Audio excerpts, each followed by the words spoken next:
Welcome, Final Fantasy community. This is Team Tantalus. I am Laurence Oliva. And I'm Jordan, two-time Denk. And Sam Tuell. JG Fitness. You can follow me on my Instagram at JG Fitness. I'm also on Facebook and I'm also on Twitter. So Jordan, hit what's me this up, guy's give me name a follow. again? What's this guy's name again, Jordan? JG I don't even Fitness. know. I don't even know who this guy is. How do you get in the chat? Jonathan Oh, Zero wow. Time Gordon, was it? Oh, Oh, Jonathan. wow. Jonathan, no time, Gordon. No time, Gordon. Come on now. I got 2 tops under my belt. That's something. Locals don't count, buddy. All right, let's move Oh, on. Come on, wow. Lawrence, take it away.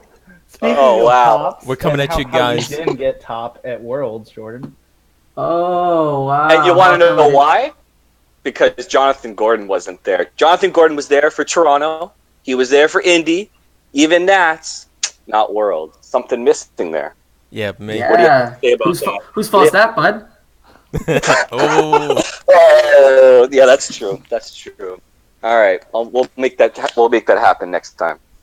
so we're coming at you guys with our post-Worlds interview of the best player that did really poorly.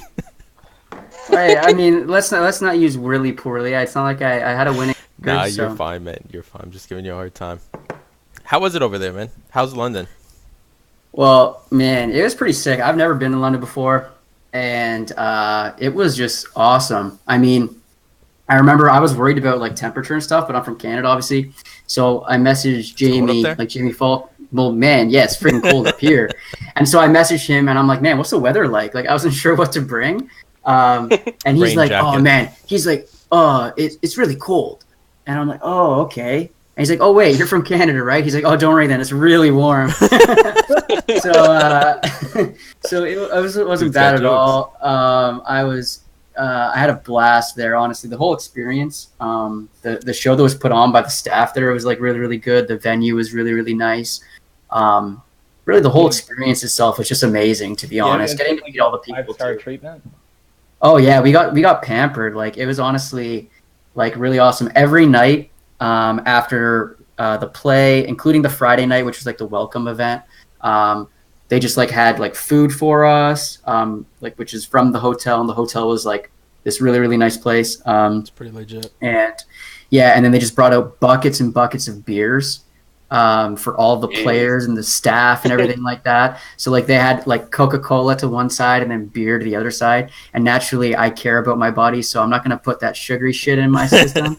I'm going to go straight for the barley malt, you know? So I was able to share beers with basically, you know, some of the absolute best players in the entire world, which was pretty sweet. That's awesome. That's awesome. Did you have a beer with Kags? No, I did not have a beer with Kags. I did call him Kags like multiple times though. Like he went up. So you know the video that they posted, or like when they were streaming it live, like the intro part of it where they had like the Final Fantasy VIII theme. Yeah, that was sick. Yeah. So afterwards they introduced, and Kageyama was one of the ones that came up. But when he went up, you probably can't hear it on the stream. Like I haven't watched it, but I'm in the background at some point being like, Kags, baby, we love you. Yeah, so I'm really trying to get Kags to be his nickname, you know.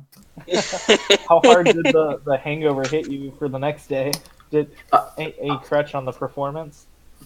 No, I mean, like, so I'm a big believer in, you know, the work that you do the months and weeks leading up to the event is what actually makes you do well. So when I'm at an event, I usually try to have fun and, you know, go out and get experiences while I'm there. I'm not going to go to London for the first time in my life and like be in bed by 9 p.m. so that I can get my 12 hours of sleep so I'm ready to play in the tournament tomorrow. I don't even think that would help me anyways. I'm more of a believer in like having fun, enjoying the event, enjoying my time there, and all the prep that I put into it leading up to the event is what's going to hopefully make me do well, you know? Yeah, the stress will definitely hurt you more than the sleep. Oh yeah, for sure. Like so many times I see players in like pressure situations just get in their own head and like misplay in a way that they just never normally would. And I like to think that just really doesn't happen to me. And maybe that's because I'm half in the bag half the time. There you go. Yeah, speaking of prep, do you feel like you did, like what was your routine, and do you feel like it was good enough, or? Well, obviously it wasn't good enough. So, no, it was clearly not good enough. I feel like like initially I was pretty bummed. After like so I went 3-2. I'll give a little breakdown of like who I played and what my recollection is of the matches. So my first round opponent was Evan Tongue. I believe he's from France. He topped Euros. Pretty good.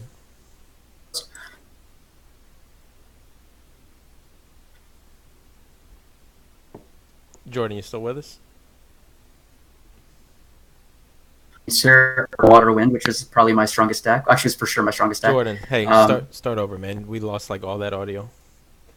Oh, okay. So Evan Tang guy. Yeah. So Evan Tang, he's from France. I think he topped Euros, and solid player. Shout outs to him. But we went to 3, and one of the games I remember he was running purple, and I was running blue green, and that's just a really good matchup for blue green, and like it's my best deck. So, I've tested it quite a bit against that color too, and I'm like 90% or something in there. So there was a turn where he basically just emptied his hand and kind of went, and I was drawing to 8 cards with like 4 backups. Like I had like Sid 2, Fusoya, Yuna, Riku, and so in my head when he does this, because I'm looking at a hand doesn't really have what I need to respond to this aggression. In my head, I'm just shaking my head, basically kind of being like, this is like so bad because I can have so many answers here. I'm trying to 8. The likelihood of me having an answer is quite high, Probably 2 or 3 answers. Yeah. Well, I mean, like an answer as in a way to just effectively board wipe you, cripple you, and just win the game. It's kind of what I mean. Unfortunately, I didn't, and I lost because of the pressure. And then we went to 3, and then I was wind against water. And I just got stuck on 2 backups and ended up losing. But it's funny because it's one of those interesting things, because after a tournament, I always try to like replay some of the games that I played and like some of the turns and try to question where I went wrong, even when you win, right? And initially I thought it was really bad. And what I realized afterwards was like, he's a really good player. He qualified for Worlds. He obviously knows what he's doing. And I think it was more of a conscious decision by him. He probably realized, hey, look, like, purple doesn't do very well against, green cards specifically. And the longer that this game goes on, the like my likelihood of winning just drops every turn, basically. Like the second that I get to 5 backups, I've got, Diablos, has all this other stuff. Like it's just, he's going to hit a wall and just not going to be able to do anything.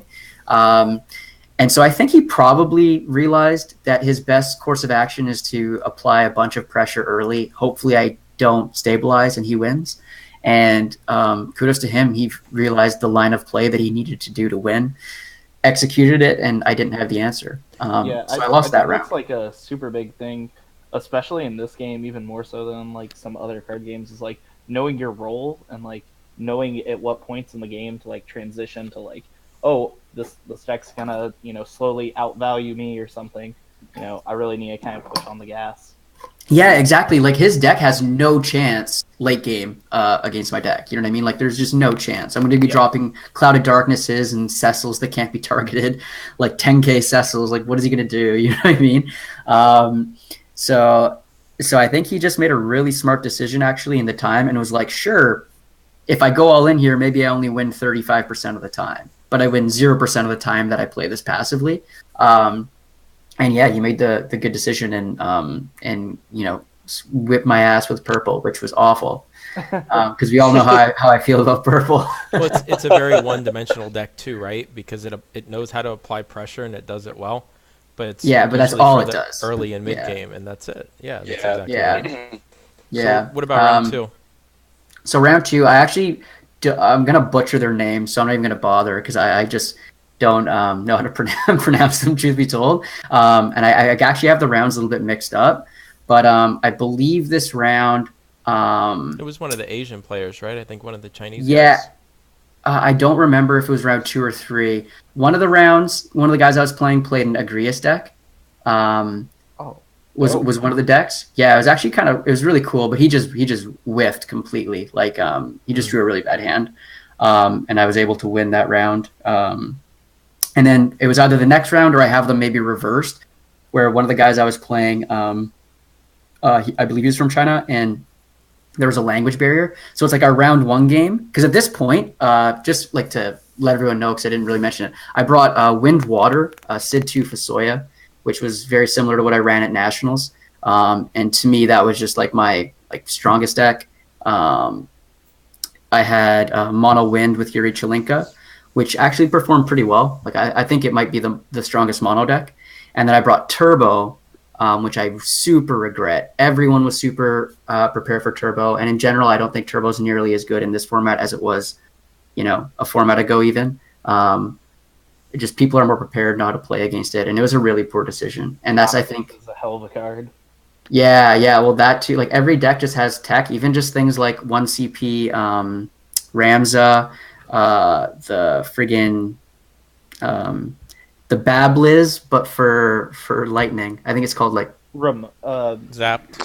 Zap. Yeah, thanks, Zap. Yeah. So these are all like really good cards against Turbo, right? And people are just running a ton of this kind of stuff. And I think that I feel really comfortable with the way I played for the entire tournament. I don't feel like there's any misplays that I really made that were like, oh my god. There was a couple situations where I could have taken a separate line, and it might have had a higher EV. But other than that, there was no egregious misplays or anything like that. So I don't know. At the end of the day, I was happy with how I played. I was not happy with my deck choices. I think they were bad, and I think that's why I ended up going 3-2 ultimately. Your fourth deck we talked about was Earth Wind, and I ran it at we ran last week in a 2-deck tournament, and that was one of the decks I ran, and it felt very, very strong, even using our Wind Water Sid 2 Fusoya deck. So probably would have been the better choice. Yeah, I mean, there were 3 Earth Winds in the top 4 at Worlds, so I mean, Noctis is a hell of a card. Strong deck. Yeah. I mean, I think it's a strong deck for sure. I have blinders on too, because one of the guys that we play at our locals plays Earth Wind, and I just beat it all the time with Water Wind because of all the untargetables. So I think that I had a lack of respect for Earth Wind, but at the end of the day, it probably is it was one of the strongest decks for sure. I should have brought it. I think in the multi-deck format, whether it's 2 or 3, I think it is the strongest deck. I think in single format, like what we generally play at Nats or locals, I think you're exactly right with the Water Wind and maybe even a couple other choice decks. See, that's the thing, and that small difference, in terms of how because you're never really in a bad spot with that deck, right? No. And that's the thing. That was a big oversight on my part, which was which I think cost me potentially day 2ing or whatever, or doing better than I did anyways. Sure. So this round, my opponent didn't speak a lick of English, I don't think, or he spoke a very bit. So we needed the translator to come in. But our first round was Earth Wind against Water Wind. So luckily, we just both knew all the cards, so there's never an issue. But then his next deck was Mono Fire Warrior of Light. So I won game 1, and then his next deck was Mono Fire Warrior of Light, and I was using Mono Wind. And I guess he hadn't prepped too much with Mono Wind, and then also I hadn't seen very many of the fire cards really. So I feel so bad because you had the translator, and I was asking every other card okay, bring it up. You know what I mean? What does this do? Type of thing, and he was doing the same thing. So that game took way longer. Yeah, I mean, I want to be thorough. We're at Worlds. I'm not going to not ask a question. You know what I mean? I asked on the same card a couple times just to make sure that the interaction that was about to happen was going to go my way. You know what I mean? Right. No, that's smart.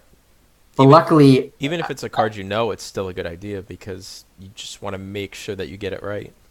Yeah, well, that was it exactly, and it was funny because I won that game as well, and there was a big turn where I had all my backups were active. I had Yuri and I had a Layak, and he went to go attack with one of his guys, right? Yeah. And I go, okay, attack prep, dull and freeze your 2 other guys, or after in response to the attack, dull and freeze 2 your guys, Layak goes off, activate everything, and then I take the damage, Yeah. and then he's like clearly like, oh shit, because my at this point I have on third game now, unless he does stuff. Right.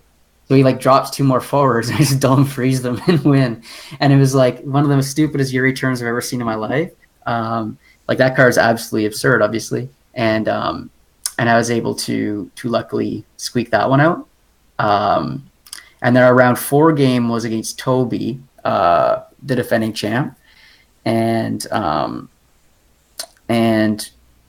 you know, that was one of the ones where I feel like there wasn't really much I could do in the match. I think things really didn't go my way. There was one, like, at this point, and it's like a do or die, right? We're both kind of on the bubble. And there's a situation where I'm on turbo. I'd kind of relegated it to my shit deck at this point. I kind of realized the error of my ways. And I'm pushing with a Sid Alstein and like a Thaumaturge, and I have like a Gesper or something like that. And I'm Sid Alstein swinging, dealing like a 5th damage. I had just played the Thaumaturge. And he Odin 7s me. EX burst. And I'm like, oh, that's gross, whatever, right? Kill the Sid Alstein. And so his next turn he draws and passes. So I'm thinking, okay, great. So I draw, and I actually draw 2 bricks, like a backup I already have him play, and like a Mateus or something. So I go, okay, Gesper.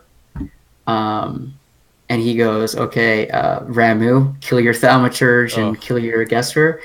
And I'm like, oh, okay. And then it might have been like a turn later or something, but like I think the following turn he draws into Zemus. So it was like 3 consecutive situations where it just was like it went from me like about to win basically to or in a really good position anyways, to just having absolutely no chance. And it's funny because after the tournament I was talking to Toby, and he was like talking to Okamoto, and we were kind of talking about decks and stuff. And I found out that he was running 1 copy of Odin 7 in his deck. Good night, The dude. worst. Yeah, so I lost that, and effectively, you know, that was kind of all she wrote for the tournament for me. We did end up going 3-2, and yeah, unfortunately, that wasn't good enough for an iPad or a day 2. Cut off from the iPad. That's all right, Yeah, though, man. When they worst. bring Worlds over to the U.S. next year, we'll get you back there, and You just hopefully make at it least up one in of us free will beer. be able to join you. I did make it up with the free beer 100%. I was gonna say free beer. Just fucking go to town. That iPad, it's all good. You know. Yeah. Well, I probably had. I mean, I couldn't count for sure, but I had to have had at least like 15, 20 of those free beers over the course of the weekend. You know what I mean? And there are other. the beer. There's only like a 3-hour window, like each night, where those things, or 2-hour window where those beers are being brought out, right? Because eventually they cut them off. Pounding them down. You know, and like, oh yeah, it was like I was double. So it was a really good time. You know, it sucked for a bit. Like I like one of the coolest parts for me for this whole thing, because going into it, you know, you have expectations. The thing is like when you look back on the entire done. I mean, the first major tournament that I got to play in was the Crystal Cup in Toronto, right? And it's funny because you flash forward, like go back in time a year ago, and John will attest to this. John and I were playing with our buddy Tony at Locals, you know, and we were talking about how badly we wanted there to be a competitive like scene, like a competitive like season type of thing, right? You know, fast forward a few months, they announced the Crystal Cup thing, and we're so stoked to go to Toronto. Toronto was only like 6.5 months ago. You know, it's crazy. Yeah, I can't think of a time. I can't think of a time where I wasn't actually like playing like competitively, so to speak. You know, in these tournaments, and it's crazy to look how quickly all of it's kind of gone by, and where we're at now. But it was really cool because we got some really cool swag. I don't know if you guys saw, but like the shirts. I was so jealous of the shirts.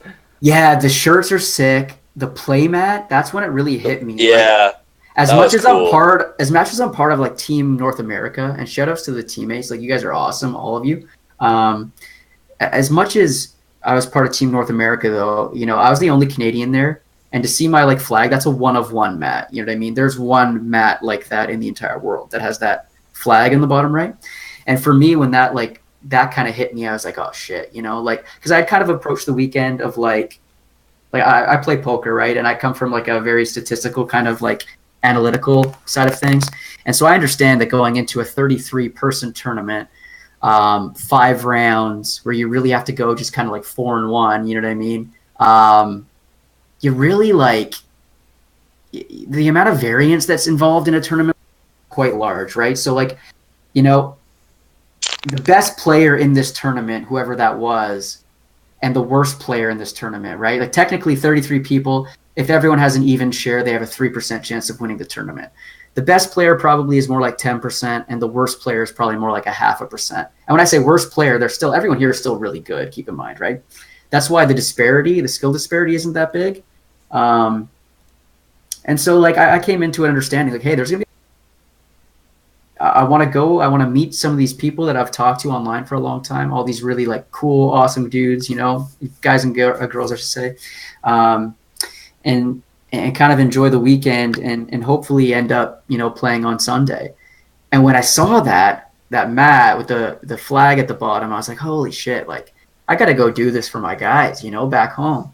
And when I kind of got knocked out, it was actually probably the only time that I've ever been like bummed in like a card tournament where I was like, oh man, you know, like I let these guys down. Because at the end of the day, I felt going into this tournament that I was like, you know, one of the favorites to do really well, you know, amongst the favorites to do really well. And to not even day 2 was really like frustrating for sure. Well, yeah, you performed very well at 2 Crystal Cups. Like you did even better at Nationals. Like you were definitely one of the favorites. Yeah. Yeah. There definitely was a room full of killers, though. Like, you know, there's not many people leaving any damage on the table, and, you know, I would assume, you know, most everybody in the top 8 didn't leave a single point, you know, most of the day.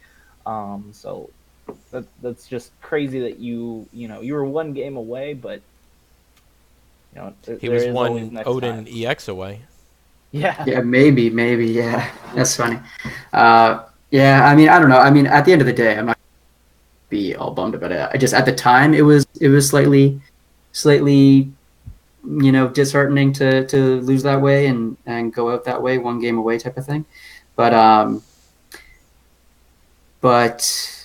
yeah, I mean, at the end of the day, the weekend was amazing. Like, and I had just such a great time, and I can't wait for the next one. Hopefully, I'm there next. Hopefully, improve on this performance. You know. Oh yeah. I want to see you sweep, man. I want to see like an 8-0 or something again. Let's go. So hindsight for that other deck, you would have gone for Earth Wind. What did you think of everybody else's Earth Wind in like the top 8? Did you see one that like would have caught your fancy or? Well, I mean, I think the list is so standard now that it's like 95%. That there's nothing. The same. Yeah, it's like yeah, exactly. So I'm not like. You know, the list out of the top 8 that I thought was the most interesting was, I think his name's Harigai. I might be saying that wrong. But I believe he's from Japan. He came in the top 4, and he had a YRP like 20-something summons deck that used the 6-cost Una. I really liked that deck. I thought that was a really cool deck, really interesting. One of the best parts about, you know, losing in the tournament was getting to become a spectator, because this game is actually a really good spectator sport, and I really enjoy watching it and seeing other, you know, top players and how they play, what they think. It gives you insight, right? And little things you might add to your own game, and it improves you. And I got to watch a couple of his games. I got to watch several of Alex's games over the weekend. Shout out to Alex, Mr. Cool. I know you're listening. And and I can say without a doubt, you know, there's no cooler gentleman to be the champion of the world. So shout outs to you and congratulations again, my friend. But I got to watch a bunch of his games, and truth be told, like I'm happy that he won. You know, I'm actually pretty tight with Jamie as well, so I didn't really have a horse when it came down to the final 2. I would have been happy kind of either way. But I mean, I watched Alex's full match almost against Hunter. I watched parts of his top 4. I watched the entire finals, obviously, and I watched a couple of his games on day 1 as well, because he ended up playing a couple of the guys from NA, or one of the guys from NA. I think he played Jeremiah one round, and there's one round where he was seated like next to me, and I finished pretty quickly, and I kind of got to just observe like a decent amount of the games. And they're like, you know, I don't know if you guys do this. When I'm watching someone play, I kind of try to like put myself in their shoes and say, okay, what would I do here? You know what I mean? Oh yeah, yeah. And sure. and like without fail, like every single time, I was like, "Yep, that's right. Yep, that's right. Yep, that's right." Like every single time, he just made the right decision. You know what I mean? And that's what it takes to win a championship. You Yeah, know, and those decisions he are makes also mistakes. always easier when you're being the spectator too. Like Oh, you're of removed course. from the match. Of course, there's no you have nothing invested in this game, right? And keep in mind, Alex lost round one, and then he won out. So like he was on the bubble in all of these games too, which means the pressure should be cranked up. And to his credit, without fail, it was just like, yep, that's right. That's exactly what you should be doing. You know what I mean? And I guarantee you, he makes mistakes in games. I make mistakes. Everyone makes mistakes. And I think the true, you know, a true quality of like a winner and what separates good players from great players or great players from elite players in this game is in really high pressure situations when you have to win, being able to kind of like channel that and play your A game and not make a mistake. That's a big difference between your good players and your great players. And like, that's clearly what he did for the entire tournament, at least when I was watching, because he played flawlessly as far as I could see. Yeah, that's pretty sick. Looking at that YRP list, I noticed it didn't have any Fusoyas or anything in there. Do you think that that's more of just like a product of being part of the 3-deck format? Those Fusoyas were in another deck? I don't think he was running Fusoy in another deck, but I could be wrong. I'm not positive. Ran mono water Fusoya. Oh, he did? Okay. Yeah. Yeah, so that's another thing, right? It's like for all the people that want to like, you know, check out the world's decks and consider net decking, really understand that all of these decks are suboptimal. Like not a single person brought a deck that is optimized for single deck format, I don't think. You know what I mean? So like none of these decks are going to transfer to your locals or to a Crystal Cup or anything like that. So do I think you'd run Fusoy in it? I don't know. I'm a firm believer in just slapping Fusoy in just about anything. Yeah, that's what I was thinking. Yeah, but I know there's other people that aren't as high on Fusoy as I am. I just think that like Fusoy and Sid 2 are like the two best backups basically. And they just generate so much that it's hard to not run them, but I mean, yeah, you gotta have a strong reason to not running them, in my opinion. But yeah, those reasons exist. Oh, absolutely, and I mean like Yuri Chelenka are two very good reasons. Yeah, Yuri, like I mean, I guess Yuri just straight up is Yuri is three good reasons right there.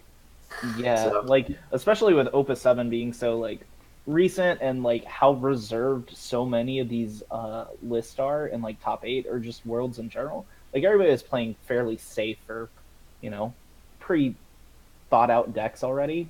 Yeah. But still there were so many copies of Yuri. Like that guy clearly showing his work. Like Mono Wind was like before Yuri, but whew. No, I mean I would be shocked if it isn't the single best mono deck. Better than Mono Water for sure. Mono Water, I don't even think is that good. Like it's like a good deck, but it's not like a great deck, you know. Not it's like one of those it used to be. Pardon me? Not like it used to be. I mean, you're exactly right. I mean, it's definitely a good deck. I would definitely bring it in a multi-deck format. Yeah, it's just like in a single deck format, like there's no chance. Yeah, not anymore. No, that's exactly right. And it actually just got it's one of the decks that actually got substantially better post-ban because Turbo just shits on water. And to have no turbo in the field theoretically would make water better. And the truth is, it's just like, I don't know. A lot of the colors got good Opus 7 cards. And while it's debatable that there's a few in water. Helicarnassus. Yeah. Shout out to my girl. Fantastic. Shout out to the queen. But how do you feel that Turbo's gone also? Oh, I feel great about it. I mean, like, you know, it's almost like watching your child grow up and blossom and then get sent away to jail for life is how it feels. And you're happy. Wow, but you're happy about it. Yeah. You know what? That fucker needs to learn his lesson. Go serve your time. And maybe down the line they'll introduce a new format. You'll be released and you'll be a reformed citizen, productive citizen in society. But until then, Gesper and Thaumaturge hit the fucking road. All right, I'm just glad I'm not your kid. All right, so moving on from that, post Worlds, there's been a lot of talk, posts in the forums and on our Facebook groups. about what's next, and I know Crystal Cups are coming to most of the countries in Europe. We have the Petite Cups coming to the U.S. RB is literally within probably a few days of detailing what's going on there.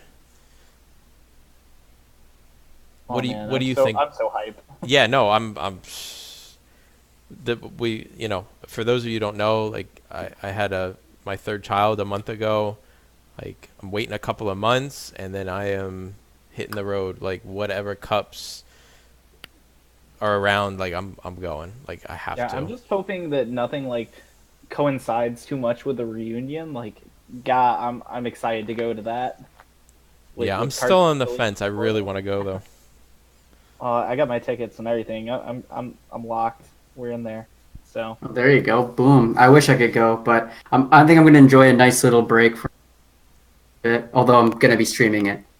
Check out your boy's Twitch page, twitch.tv/Angeles, just like Los Angeles, 89. There we are. Yeah. Like your game's in the off season, but it seems like our off season is not going to be very long lived. Which I'm super. That's okay cool. with. Well, literally an hour ago, RB said that the Petite Cups are going to be different, but also that they will be starting as early as January. So I would assume That's so cool. because they helped semi-coordinate one of the parts of the reunion that James Lockwood's putting on in Florida. I would assume that it's going to be towards the end of January. So I mean, we're talking 6 weeks, maybe 7. Yeah, pretty sick. Yeah, that's some pretty short downtime, and I'm okay with it because, man, let me tell you how excited I am to play some Opus 7 cards. Let's go. Yeah. Mm-hmm. Last week I was just jamming those Barts. Yeah, I was surprised. The Legend Barts, the new Legend Barts, the box art, was actually pretty relevant in one of our matches. It was really good, actually. Yeah, he came through that day, actually. I heard Sam gave you a proper whooping the other day at your local. Talk about that, Lauren. And he'll attest and agree that I partially beat myself in a couple of instances, but our second game, for sure, I was definitely I had board damage. I had it all, and even my 2 lines of play on that turn, just to go into it real quick. So I was on Earth Wind, and on board I had Noctis, the Opus 5 Legend, Earth Sea Soul, and Wall, and he's got, I think, Bart's on field, and that's it. And I'm like, oh, I bet you he has Bart's in hand. He's going to 10k first strike me.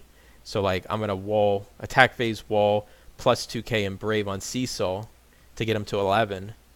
And I'm like, oh, yeah, I can force that damage in. Mm-hmm. And then my stupid Mono Lightning tendencies came back, and I was like, oh, I'll just party attack in because he's on damage 6 and he's forced to block.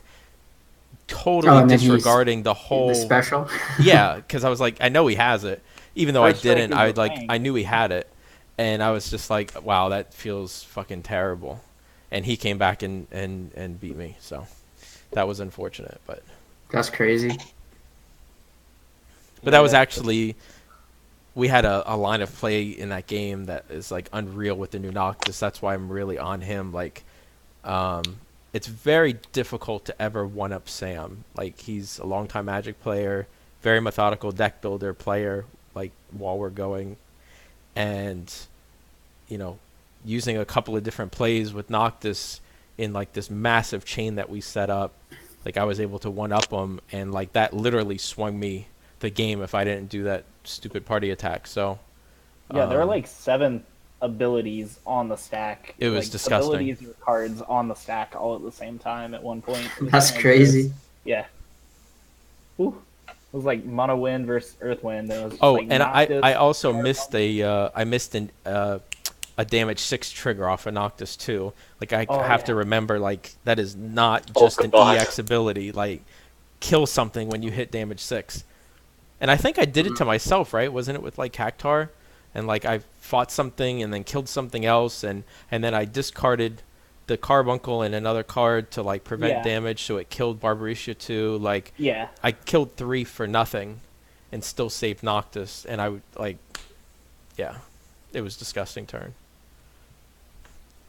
Yeah. All right. Did we have anything else we wanted to kind of skim over? Or? Well, I think it's sick. I think like talking about the Crystal Cups, like I know you guys are stoked for the Patek Cup. I don't know. We haven't heard enough about them yet, I guess, but they're starting in January.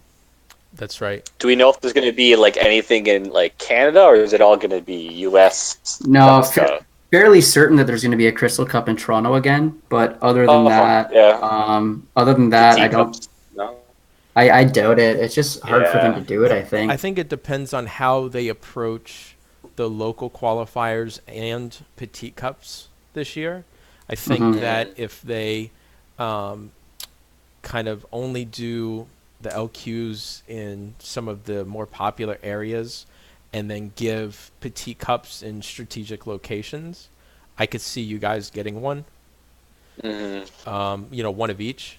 But it like I said, it really depends. Like, because me, even though I technically, qualified for Nats at an LQ, I much rather would have wanted to go to a Petite Cup and play against, 5 or 6 dozen people as opposed to the 16 that we had. Yeah, exactly. So Petite Cup's going to be another way to qualify, yeah? There's no info on that, so that's the other thing, right? I would assume that might just be like... It didn't qualify you last year. No, yeah, it didn't. Oh, so they're just completely separate. So the Crystal Cups are like the more official qualifiers. Well, the Crystal Cups are like the official, like, big open tournaments, and that's like a thing now, because in the UK they're doing the same thing. So that's pretty sick. Like, now Crystal Cups are the official, like, open tournaments, and the way to qualify, or not the way, but like one of the major ways to qualify, Yeah. Which is sick, because refresh my memory, John, who's the only 2-time Crystal Cup winner? Oh god. Got a nice little head start on all the other blokes overseas there, don't I? Oh, let's go. I think it was Okamoto, right? Yeah. Oh yeah, right. No. Yeah. 2 for 2. 2 for 2. I have never played in the Crystal Cup enough. Let me tell you. That is true. Maximum efficiency right there. That is 2 for 2. That is still pretty. He'll be an 0 for this year. Oh, What's it called? I think also the RVA returners made a mention on one of their podcasts saying like, did they say that you, Jordan, were like they thought you were the best player in North America right now, or at the time? Whoa, I don't know, possibly. Shout out to the RVA returners. Yeah, no, I'm pretty sure Adam Lane and Chris Adams said that, and they really know what they're talking about. Let me tell you. Yeah, I would say that's true. That's true. I think it's a silly thing to even debate that though, because like at the end of the day, there's so much variance in single tournaments that all it takes is one win for someone to be catapulted into that conversation. It's really silly. It's all about like a big body of work more than anything, right? Well, a couple tournaments doesn't really matter at the end of the day. Think of our day 2 guys at Nats, right? More than half of them are literally the best players in North America, and I would say they're fractions of points differential between them. I mean, it's just lines of play and how their mind works over each other. Like it's negligible on how to measure how good they are comparatively. Yeah, so that's super true at like Worlds too. Yeah, even more. I think it's less true. I think it's less true at like a Crystal Cup. Like so at like Worlds, for example, not to go. It's like there's no buys. There is no like there was a buy, and that buy sucked, but there were no effective buys in that you play someone and they can't beat you basically. You know what I mean? Like they're just gonna make a bunch of mistakes and maybe they're new to the game, whatever, no big deal. Right. But like that happens in a Crystal Cup. You will get a couple rounds maybe or a round in the tournament where your opponent beats themselves and it's a free win, right? Yeah. Mm-hmm. Those really add up over time, and I noticed those at Crystal Cups for sure, where like, or even at Nationals, like there was definitely like probably 2 rounds where I feel like my opponent just misplayed several times and it allowed me to win because of that. Sure. And maybe I would have lost that game, maybe I wouldn't have, but I definitely didn't win on my own accord. It was more because of my opponent misplaying. So Yeah, like It's it, definitely a Gen thing Con- still, and that's not going to be a thing as the grow, or it won't be as big a thing, I should say. Yeah, I was just speaking of that. Like at Gen Con, I had like an exact match that I can just think of. It kind of gives you that scenario where it's like it was like my round 2 opponent, and I have an Emperor out, which kind of locks down his decks. He was playing Scions, he had a Dragon out, he had a few other stuff, and he really needed to get rid of it, and he just plays the Rama, Opus 6 Rama. He goes dull it, deal it 7k. And it's like, well, unfortunately, that's not how that card works. Oh So, god. yeah, so it That's actually pretty turned bad. off the second half of the effect. So, like, your opponent, wastes their resources, wastes their turn, wastes a good card in their hand, and Really gets Yeah. absolutely nothing on it. Like, yeah, things like that happening. Yeah, Oh god, brings me back to the Toronto watching Jordan and Water, and so many times people would like see Clady just sitting up, and people would like dull down a Steiner and think they're going in for a point of damage, and Oh. like Ugh. just Clady comes back up, block, and they're just like, read the card. Oh, put the card back. It's Yeah. like, gee, yeah. that actually so many happened. That things. happened like a couple rounds. That was Yeah. funny. Or Fairy was the best back then because no one saw it coming. It was plus 1k. Stupid. So you're just like, Oh, and that God. was like ice format too. Like so many ice decks that were running like 3 Mateus. So you go like Fairy, activate my Garnet, goes up to 9k because of Waka block, and you're like, oh fuck, okay, game over. You know what I mean? Good game. Yeah, so good. That's yeah. the kind of like intimate knowledge of the format that like people at Worlds and people at Nats have, but like at Crystal Cups, you'll get a few rounds where you run into the people who kind of play this game a little bit more casually. Yeah. Mhm. And Yeah, shout for outs, sure. That's true. shout outs to all those people that are like trying to break that barrier to get onto that national scene. Like those Mhm. cheeky little plays and things that you can do at locals that seem really good for deck building or lines of play. Like you have to assume that like your opponent is literally listening to your every thought and they know what you're gonna do, and then evaluate just how strong that play is. Yeah, I think that's like a super important thing to think about. One thing, like, because over the course of Worlds, I got to talk to some really good players. I remember I was speaking to Jamie, and we were talking. It was me and him were watching Okamoto play a game, play testing, and I remember the way he phrased it was essentially like we were both in agreement with. I think we thought that Matt should have done something different. He should have just passed a turn, like stood pat and not played a card. And that's something that players really don't do enough. There's so many turns where it's actually correct to just not play a card and just pass. And It I think happens. It depends happens on the often. deck too. I think Water can very easily do that. Yeah, and so we were like, I was very much on like the pass train. I think so was Jamie, and he phrased it really well. And he just asked him, "How does this advance your turn? How does this advance your position? How does does that this help you make win?" you win?" Yeah, exactly. How does this help you win? And when you ask that question to someone, and they have to think it for a second, and then it's like, okay, it doesn't actually. You know what I mean? Like it actually So then doesn't why are help you me doing win. it? Yeah. Yeah, and then that and then, you know what I mean? Sometimes it takes someone pointing something out to you, and all of a sudden, because I remember talking to Matt, and Matt's like one of the best players in the game. Shout outs to Matt. Love you, buddy. I know you're listening. And he and he's one of the best players in the game, ambassador.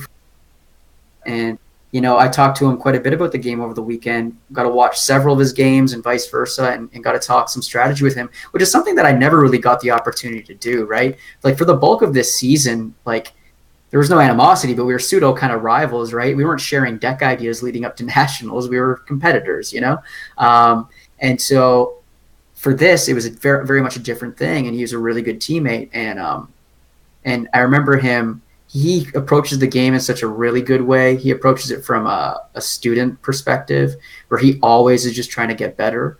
And to see someone so good still be able to be like, yeah, I messed that up. And like, I definitely just got to not do that next time is like really sobering. There's so many people in games that have just such a large ego that they can't admit that when they made a mistake. And that is the single biggest thing that prevents people, in my opinion, from actually getting really good at something. Like it's easy to get good. it's really tough to be great at something. Right. You know, anybody can be good at Final Fantasy trading card game, but not everybody can be great because it takes certain things like that, and that's why he's a great player. Is because he realizes that he makes mistakes and he wants to correct them, and he takes the actions to correct them. And to all those guys, just like Laurence said, that are playing casual at their locals, but they do want to make that next step to the national scene or the Crystal Cup scene, what have you. That is the biggest thing to do, is to look at the way you're playing, be objective, and try to fix the things that you're making, the errors that you're making, basically. Well, Yeah, and that's I think life I was gonna- decisions too. I think it's also good to have someone, and I think this is really important, which we have here between me, Jordan, and Tony. Is like when we get together, it's the three of us. So there's always a pair of us playing and one spectator, and it's really important, I think, to have someone like watch and then like point that stuff out, and then like you can go over your plays, and then that way and you can improve upon that. Like, because sometimes it doesn't necessarily, just because you won a game doesn't mean that you played properly. You can still sometimes win even though you made mistakes, or both you guys made mistakes. So it's good to have someone there to like point that out and make sure that you're always playing properly. Totally. Mm-hmm. Mhm. There's plenty of games where I felt like I played flawlessly and lost, and there are also plenty of games where I fucked up and I still Mhm. won. You know what I mean? Mhm. And I'm way more happy about the ones where I played perfectly and lost than I am about the ones where I effed up and I won. Mhm. Yeah, I think that happened to me at National. Hunter Nance like sat behind me and his friend, and we were just sitting there playing games, and he was just coaching us like, no, you're wrong, you're making terrible decisions. And it's like, but it's helping me. It's like, no. And Yeah. just getting that extra input, or even like looking at a turn a little bit different, it's so helpful. Well, like at our locals, when I play, and Sam can attest to this, like whether I'm playing him or somebody else, no matter what's happening, if I commit to a line of play and I've dropped the card and I've paid for it, like even though we're not being super competitive, and Sam's always like, oh, you can, take that back, or, we can change it. I'm like, no, because if I don't make this mistake and figure out how detrimental it is to this match, I'm not going to learn from it. And guess what? Every time I do that, I have never made that mistake again, because I get so pissed off at myself that I did such a poor line of play. Like with the party attack I mentioned earlier. Like I will never, ever do that shit again, because it just wasn't right. And then after the match, because obviously me and Sam are friends, like even though I was super super butthurt about it, we still talked about the match and went through lines of play and things that were really good or really poor. And that's what it takes, is just getting past your ego and past yourself, making those mistakes. And even if your opponent says at your local scene, like, oh yeah, take it back, like it's fine, like no, it's really not. Like I need to figure this out and I need to get it right.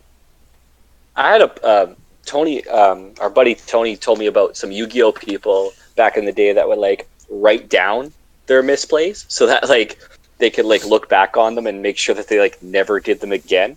I don't know if people actually do that in Final Fantasy, but that could be like something if you really want to like look back at that and be like, okay, never again. But I personally don't do that. But yeah, I mean, it's a little bit extreme, but I think whatever helps you, right?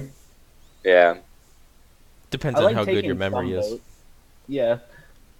Like there's a lot of people in our locals who make the same mistakes a lot. How I sometimes make the same mistakes, like when we play Get good, games. Fuck.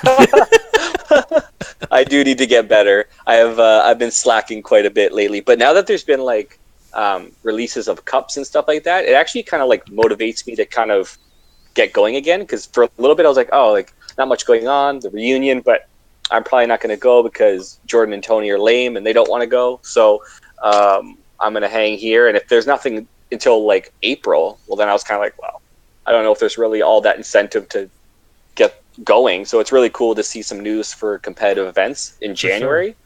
So now it's like, okay, there's some motivation, some incentive to get going again and practice and stay on top of things, because I don't know where they're going to be placed, but maybe something close enough would be cool and worthwhile checking out. Because next year, I think, I've talked with Jordan about this, but we want to do more. Like, we want to get out there more. We want to do more of these Crystal Cups, visit more cities, and really because we've just had a blast. And I know you guys are giving advice to new players and whatnot. I think it's important to tell new players, go to a Crystal Cup.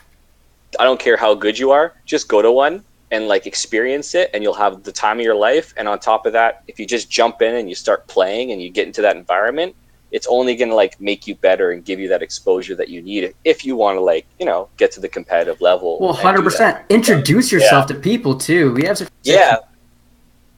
friendly. You can go up to celebrity Matthew Okamoto and say hello. And I tell you what, he's going to be a super friendly guy.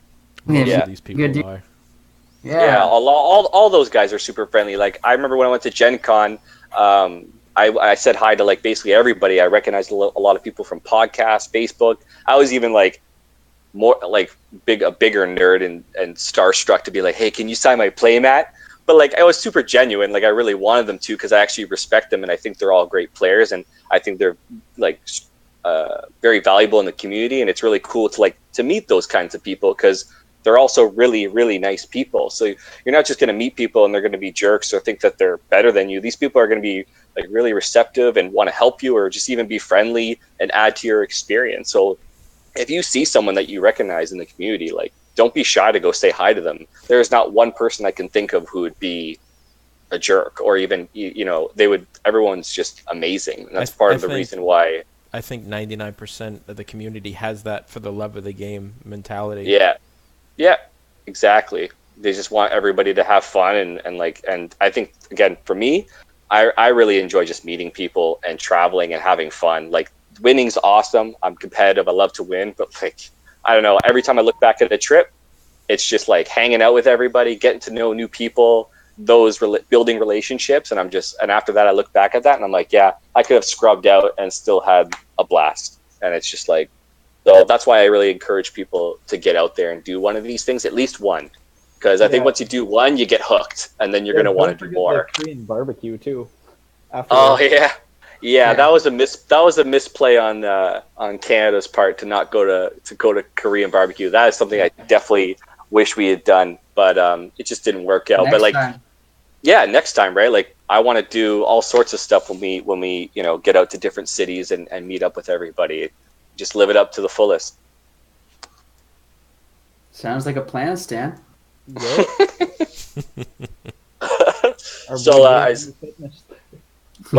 All the info. JG Fitness, who's on Instagram, Twitter, and Facebook. Don't forget to hit, follow, all that jazz. Check him out on Plenty of Fish. His Plenty of Fish handle is JG Fitness _XOXO _69. Yeah, that's 100% my username. So hit me up on that. Look forward to it. On that note, everyone, this has been the Tantalus True. Yeah, that's a good. Let's close this before it gets any worse. Guys, thanks for joining. Hey, Mom. Yeah. Thanks for joining us, everyone. Yeah. Shout outs, please. Shout out. All right. Go ahead, John. Who are you giving shout outs to? Oh man, that's a lot of pressure. Well, I would just give shout outs to, first of all, Tony Jin, our local boy. I love that guy so much. He's part you're on the podcast, but I'll give shout outs to you guys, especially just because big part of the reason why I play this game is because of you guys, and I think part of the reason why I'm really good, or I think I'm Whoa, hold on. Hold on. This just in. Breaking news story. JG Fitness is quote unquote really good. Oh. I wanted to say I'm pretty good, and I think that's because I have really good guys teammates, really good teammates to help me out, and then shout outs to actually recently I want to give a shout out to Gregory Cole. That guy just messaged me, and I have to get back to him, but it was recently his birthday, so happy birthday again, Gregory Cole. one of the nicest guys ever, said some of the nicest things in his comment to me. So that guy, I just want to give a shout out to him. Can't wait to see him again and all the other, all the California guys. And I think I'll leave it at that for now. I really don't have a lot on hand. I love everybody, so it's really hard for me to just give a bunch of shout outs. I'm going to just stick to a few of those that just came to mind right now. Sounds good. Anyone else some shout outs? I mean, I'll throw a shout out to everybody, but definitely to Hunter being our NA representative in top 8 at Worlds. Yeah, that's cool. Super awesome that he did so well. Wish he could have carried it all the way, but super good job. Hey, top 8. That's awesome. Top It's 8. insane. Yeah. Also, to be super fair, cool. I watched that whole matchup that he played against Alex, and it's just like he just got high rolled. There's nothing he could have done. Like there was no like line of play that he could have done that makes him win. You know what I mean? He drew much worse than Alex did, and both players played well. And when that happens, you're gonna lose, and it sucks. Yeah, it's part of the game. Mm-hmm. I'm gonna give some shout outs now because I got a bunch of them post Worlds. Shout outs to all the wonderful, lovely people that I met. The staff, you guys fucking rocked it. Good job. Excellent choices of beer, also, might I add. All the players that I got to play and meet and spend time with. I mean, I could literally just name all 33 of you, basically. So I'm not going to go through naming them, but I'll name a few. Matiski, love you, buddy. It was great getting to finally meet you. Meadows, dope getting to meet you too, buddy. Jason Grandmaster, nice to meet you as well. Josephir, love you, baby. Who else? Oh, obviously, Team North America and all the wonderful people that messaged me leading up to the event and while I was at the event and wishing me luck, everything like that. Like, that means so much to me. The other 7 members, you guys are all so awesome. Big shout outs to Hunter. Thanks for at least getting one of us in there. Really saved our asses there, buddy. David, love you, buddy. Matt, love you. All you guys, all 7 of you guys, love you guys. And RB and all of the North American staff, like, you guys friggin' rock. So shout outs to you guys too. Yeah. I'm going to give a couple of shout outs to the 3 of you guys. Really appreciate you guys being here, helping us do our thing. Aww. I don't think there's 3 guys I'd rather be doing this with. And I can think of several, but Actually, I'm going to take that. Yeah, you're welcome. And shout outs to all the people that buy cards for me on the Facebook group, the marketplace. You guys definitely help make everything that I do for our locals in Atlanta possible, and make all the time and effort I invest into the game worth it. So thanks for thanks for that. Best prices on the marketplace, baby. Laurence Oliva. Best prices, man. So if you need cards, you need singles, Laurence, that's your guy. Find him on the marketplace. Buy singles from that guy. Best guy to buy from. Hands down. I couldn't agree more. I get all my stuff from. So yeah, and if Jordan use promo code 2-time for 40%. What? I love you 2-time. 2-time. All right, so we're signing off. This has been the Tantalus Troop. I'm Laurence Oliva. I'm Jordan Denk. Oh wow! Rain, wow! I thought you were keeping the same order, buddy. Get with the We're not doing a tape 3. This is done. John, get in line, man. Get in line. All right. And then Sam Tuell. We'll catch you guys later.